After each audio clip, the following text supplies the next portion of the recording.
Welcome in this new episode of A Coffee and Move On.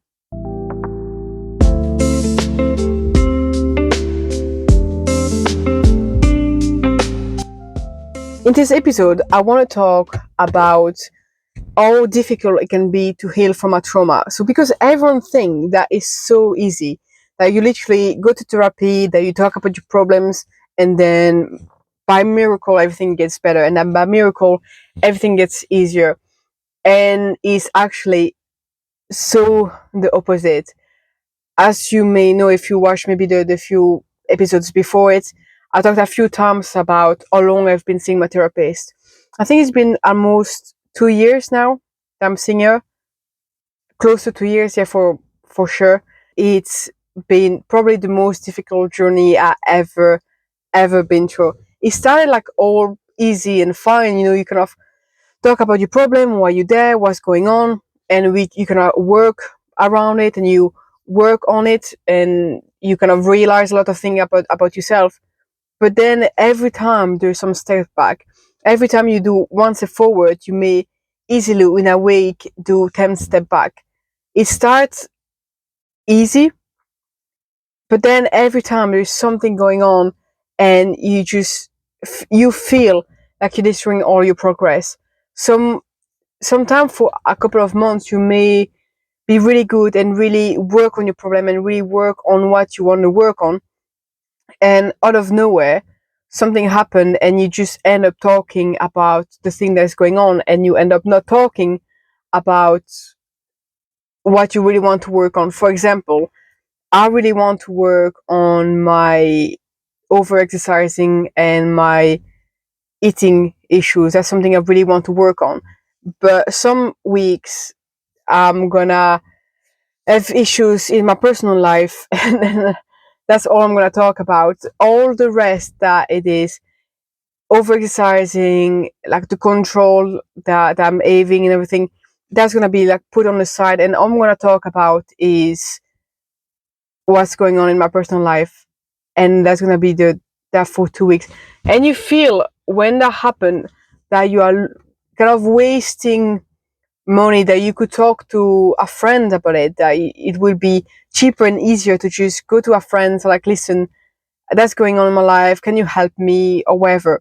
Wasting money on a therapist to talk about my daily issues, on something else going on in my daily life, and you just feel like, yeah, you're wasting money. But in real life, when you sit back and look at it, you may realize that actually why you talk about it, why is it impacting you, makes sense. For example, if you have a problem, I don't know, with your parents, or problem in your relationship, and you're gonna talk about it with your therapist, and you are thinking in your head, oh my god, I'm wasting time and I'm wasting money, because instead of talking about something else, I'm talking about a daily problem that I could talk to a friend with. Actually, the reason why it impacted you is probably linked to a trauma. The reason why it impacted you is probably linked to one of your triggers. So actually, there's a link, and by talking about it and trying to work on it, it makes sense. By talking and working on it, you actually making progress on your trauma. Of course, in your head, you're gonna feel like you're not making progress, because no progress is linear. None. That it is weight loss, that it is progression when you do I don't know, weightlifting, and you have a goal in mind. It's like, oh, I'm gonna try to deadlift, I don't know, 150 kg, and some weeks you're gonna progress, and then like some week you barely can lift 70 kg. Is all of that, it's normal, because progression is never in a straight line.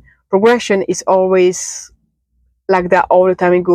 It comes and goes, and it comes in waves. Some weeks you're gonna be really making a lot of progress, and some week you're gonna feel like so down and depressed. And it's in those kind of time that you also need to learn to communicate.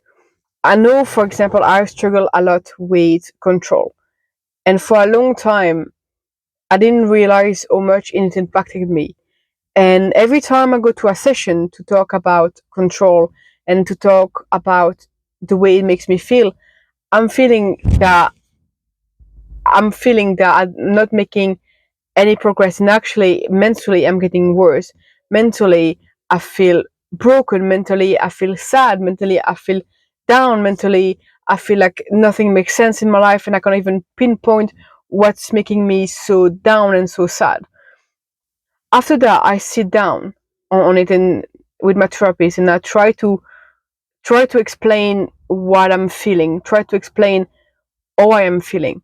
And I'm gonna quickly realize that actually the reason I'm feeling so low is because of the struggle that I have with control, the struggle I have with not being able to control anything. And those weeks when I realized that, maybe after 2 weeks, 3 weeks, a month, I'm gonna feel like so down, because we touch on a really sensitive point, like a point that is really triggering me. And when that happens, I'm like, oh, okay, I'm making progress, but I am feeling so low, like not wanting to do anything. The thing that brings you joy doesn't bring you joy anymore. You don't care about anything. You don't want to talk. You feel sad. You barely even want to get in the shower or change your clothes, or even me, like going to the gym, is you kind of enter in a state of depression. Realization, realizing something can make you feel really down and depressed.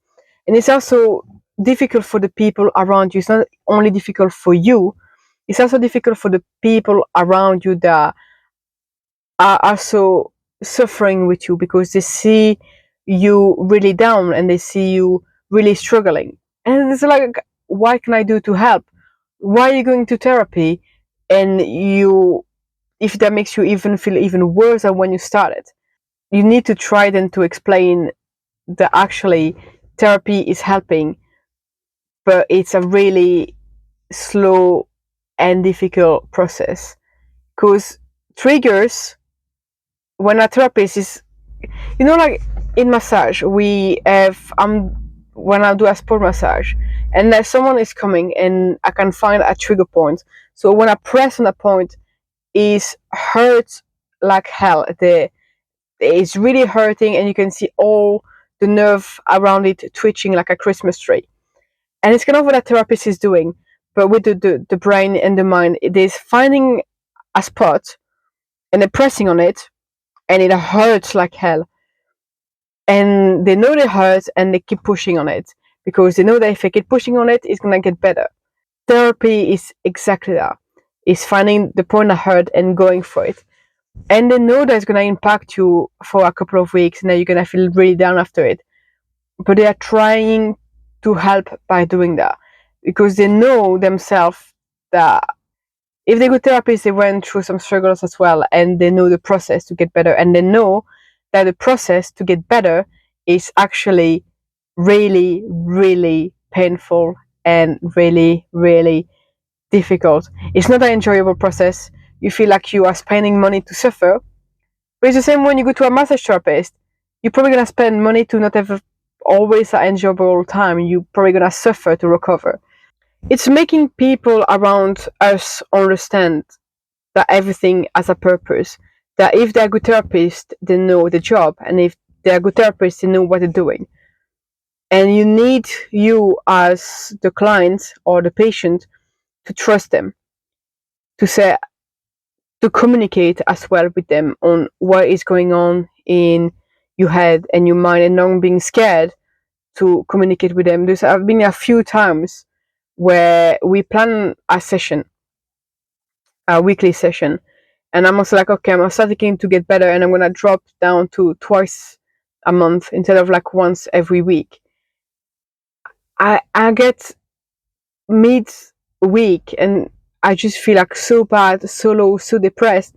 I feel like I cannot even wait the next week. I feel like I cannot even wait a couple of days. I need to see her now, and that's okay. Then you just need to communicate with them. It's like, listen, do you have any appointment available this week?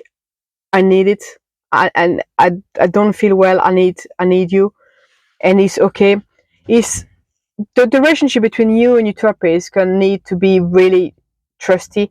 If you don't trust your therapist, you won't make any progress. And that's why it's really difficult to find out someone that works with you. It's good to have a phone call before you start so you can like talk to them and try to see if they could fit. Usually it's gonna be instinctive. You're gonna hear the voice on the phone, you're gonna see how the conversation is gonna go, and it's gonna be a yes or a no. Usually it's gonna be a really quick. I know the first time when I was looking for a therapist when I was in England, after like I said I already had like a therapist in Belgium. Didn't work for me at all. I was 18, I was young, I needed help, and it was a really bad experience for me. And when I went to the UK and I was trying to find a therapist, I got, I think, 5 names, and I contacted the 5 of them. And regarding on all the response on the email, I already had like a small idea. And then I called one of the therapists. I remember I was on the gym, I was on the treadmill, of course, over exercising. It's a habit. There's like more likely if you call me, I'm gonna be or walking on the treadmill or at the gym. So, and if I'm not answering, I probably am at work. So that's like a big possibility. So I called her, or she called me, and I was on the treadmill. And literally, on the other conversation went, I said like, okay, that's the one. That's the one I need. I like her voice. I like a way of speaking to me. We can go with her. I went with her, and it was a really good first session. She made me feel comfortable, and even then, it took me 1 year to actually talk about like the real reason on why I was there. 1 year. It's a lot of money, but at the end, it was worth it. And yeah, it's the relationship between you and your therapist. Like I said, needs to be really trusty. If you don't trust them, it will never work. If you feel shy with them, it's also okay, but you're gonna need to slowly try to break that barrier between you and them. If you feel like you cannot talk to them, it's not gonna be okay. You need to find someone that you can say anything to. And even if it makes you feel a bit anxious and uncomfortable, ask them to do it in a different way. I know sometimes I had to write instead of talking because I couldn't talk. I was too ashamed, I was too shy, I was not comfortable, I was panicked. And the best way for me to communicate was to write down. So even if you cannot talk, you need to communicate with your therapist on finding a way that is good for you to talk and to move forward, to talk about your issue, or to communicate your issues.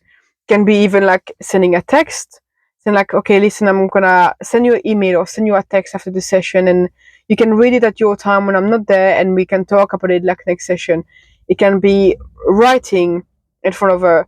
I know the first time I really had to communicate about something, I wrote it down, and I couldn't. There's one word that I couldn't write down. It just I couldn't like say it, and I couldn't write it down. That word just didn't want to come out. We were talking about holiday at the time, and I said like, just keep talking to me. Talk to me about like when you went in Spain, what did you do in Spain? Could you speak the language? Just keep talking to me. And she just kept talking to me about like a holiday in Spain. And by trying to distract me, I managed to finally write the word down and finishing the story that I was trying to write. But if I didn't trust her, that would have never happened. I couldn't even say that those words to my wife. It was like those words didn't want to come out. And it took me more than a year to write it down to my therapist that I was paying to get better. And it's just like I said, recovery or healing from a trauma is gonna be so mentally and physically draining. When you come back from a session like that, you feel drained. I don't know how many times I came back and from a session I just felt physically unwell, or I had to take a nap because I was absolutely drained. I cried so much during a session that I was like to lay down and sleep, or I feel like so dissociated after a session where my brain was not even registering what was going on. I just couldn't, I could barely work after a session because recovering is draining. It's absolutely absolutely draining. Confronting your issues, confronting like your past, confronting your traumas is absolutely draining. But it's really, really important. And like I said, some weeks, some months, you're gonna feel like really down. You're gonna feel like all the progress that you did, like the 1 month before you were feeling better, you were dancing in the kitchen, you were singing, and you were feeling on top of the world, and you finally could describe what it felt to be happy, and you could finally describe how it felt to be okay. All of that just got put in a bin, and you feel like you are square one at the way you felt like the first time you went to see your therapist, like literally as low as you possibly can be. And you know just like a way out, because you know you've been able to feel happiness, and you know you've been able to feel normal, alive, and human. But it feels like you're so far away again. It's like, what did I do wrong? I was going my session, I was doing the exercises, and then there's like one tiny thing that happened in my life, and it feels like the biggest thing ever, and I cannot get over it, and I cannot get better, and I feel sad, and I feel depressed, and my life is the worst life ever. Or can I possibly have so much bad luck, and you just get down, down, and down in a really bad spiral, and you feel like you can never go back to how you felt 1 month before. And in those times that you cannot give up, it is in those times that's going to be even more important to be honest with your therapist and the people around you. Sometimes you will feel like you're not being supported by your family or your relative or your friends, and that's going to be okay, because no one can understand more than the way you feel. And actually, your therapist, because your therapist is there to understand the way you feel. If you communicate well enough, they will understand exactly, or quite close enough to the way you feel, because they're gonna try to dig for it. They trained for it. They went to school to understand the way their patient feel. Your parents, your family, your friends, they didn't study for that, so they have their own past and their own triggers and their own traumas that they're gonna use against you. That they won't understand the way you feel, because it's so far away of the way they are thinking or the way they are feeling. A therapist, when they sit down in front of you, they put the personality and the life on the side, and they're taking what they studied to help you. They, even if their own trauma and their own issues, they will put down aside to try to help you and understand the way you feel. And that's why it's so important to not only talk to your friends and the family, because they won't not always make you feel better. Sometimes they may even make you feel worse. I know sometimes if I talk to my parents and I say like, oh, I don't feel great or whatever, or I feel sad, I feel depressed, they will be like, oh, come on, it's because you are so negative. You just think everything is negative. You always like the bad side or whatever. You need to you need to be positive. Think about positive things. I'm like, wow, that's your solution. Thinking about positive things. Thank you very much. I didn't think about that, because they don't they have their own beliefs and they have their own way of vision, like seeing life. And if you go with your problem, and they won't even understand the word depression, they will just see, oh, come on, you need to be positive and see the bright side of life. That won't help you, and that will actually make you feel worse, because you're gonna think, oh, I should be happy, and there's probably something really wrong with me if I cannot see the bright side of life and the positive side of life. What is actually wrong with me? Am I in the wrong? Oh, I'm probably wrong of feeling the way I feel. And then you fake it, and then you pretend that everything is okay until you can't anymore. And then because you cannot hide it anymore, you just try to create a big gap between your family or your friends that give you the advice, and you just create a massive gap, and you slowly start to isolate yourself from others, and that's why it gets bad. But all of that is going to be a normal process. It's going to be something to be expected and something to be ready for.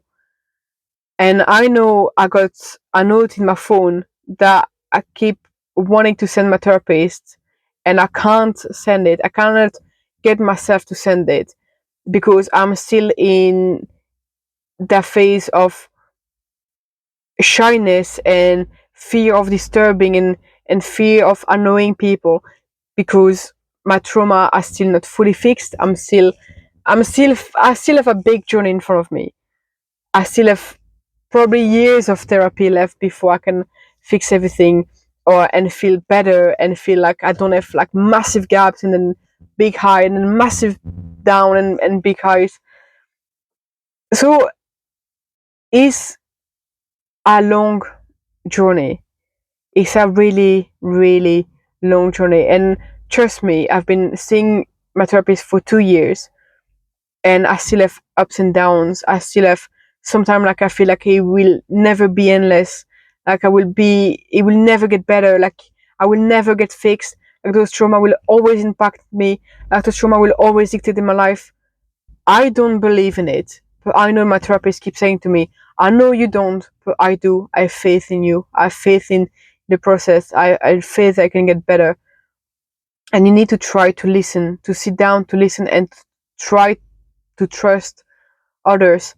Because even if you don't believe in you, some other people do. And it's going to be a long process, a really long process. But it's possible. You can get through it. You will always find a shoulder to cry on. You will always find someone that listens to you. But choose wisely the person that you talk to. Choose wisely a shoulder to cry on.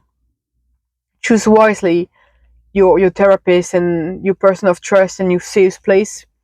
Because your therapist is gonna become your safe place. That's where you're gonna a place when you're gonna feel safe, safe enough to talk. You're gonna feel like for a second you in a room where you are allowed to feel, where you actually are forced to feel, a room where you are allowed to cry, where a room where you are allowed to express yourself, a room where you won't be judged, a room where someone's gonna listen to you, and a room where someone's gonna be there for you.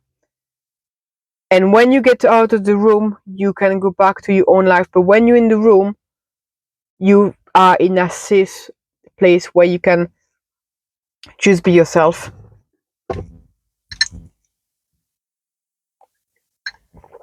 So choose wisely and trust the process. It's gonna take time, a lot of time, but it's possible. Believe in yourself, and if you don't, listen to people or the person that believes in you, because you don't need to believe in yourself to be able to do it. I know that sounds crazy, but even if you don't believe in yourself, at one point, if you keep following the process, if you keep doing the work you are supposed to do, you will be able to do it. You won't realize that you're actually doing it, but you gonna see maybe month after month or year after year or weeks after weeks, you're gonna see like some small changes, some small progress, some small thing that you're doing better than you used to do before. And that's when you're gonna see that actually you are slowly getting there, that you're slowly getting better. And you can sometimes see the light at the end of the tunnel. Sometimes it will go black again. You're gonna take a wrong turn or a right turn, but it's gonna be dark again, and the light at the end of the tunnel is gonna just disappear in front of you. And you're gonna keep walking until another turn where you're gonna see the light again, and then another turn, and it's gonna be darkness again. But keep faith in you, and at one point you're gonna see the light at the end of the tunnel, and you know that you will finally be there. You finally gonna be at the end of your journey. But also don't get your expectation too high. I know last time I said to my therapist, I just want an easy life. I just want that utopia where I just have an easy life. And she said to me, listen, no one has an easy life. We all have like our baggages. We all have like our issues. We all have our family, friends, life issues. A dog dying, a family member dying, problem with works, problem with family, an argument with your partner. no one a easy, perfect life. Don't dream about that utopia where you are expecting the perfect, problemless life, because that doesn't exist. Bring your hopes down and just hope. Just work towards a life where you don't feel depressed all the time, where you don't get triggers about anything, where you can have a easy relationship or easier relationship, where you can have better connection with your parents, where you can have a better connection with your friends, where you don't have dissociation every time you have an argument, where you don't get numb every time you get an argument, that you can be and feel like the like a real human, where you don't feel like you are so out of the world, that you don't feel like you are disconnected from the world. Don't dream about utopia. Just dream about not having all those PTSD effect on you. Don't just dream about a world where you don't have flashback and nightmares and dissociation and numbness every time there's something wrong in your life, every time there's like an argument or something that is not going your way. And dream about a world where you can control your exercise, where you can control what you eat without it controlling you again. Dream about a world where you can just breathe and feel happy, and every moment of sadness and every moment of anger, but being able to feel them, be able to understand them, and be able to be explained those emotions and those feelings without feeling the massive gap and numbness inside you. So dream about that world, and don't dream about utopia, because no one, even the people like you may think of like the perfect life, don't. No one a perfect life, but it's possible to feel human, to feel normal, and to feel normal emotions and balanced emotion. Anyway, I'm gonna end up the podcast here. I really hope you enjoyed it. If so, please give it a thumbs up. Please share it. That's gonna be really helpful for me and hopefully for others as well. And don't forget to subscribe to this channel. And I'll see you in the next podcast.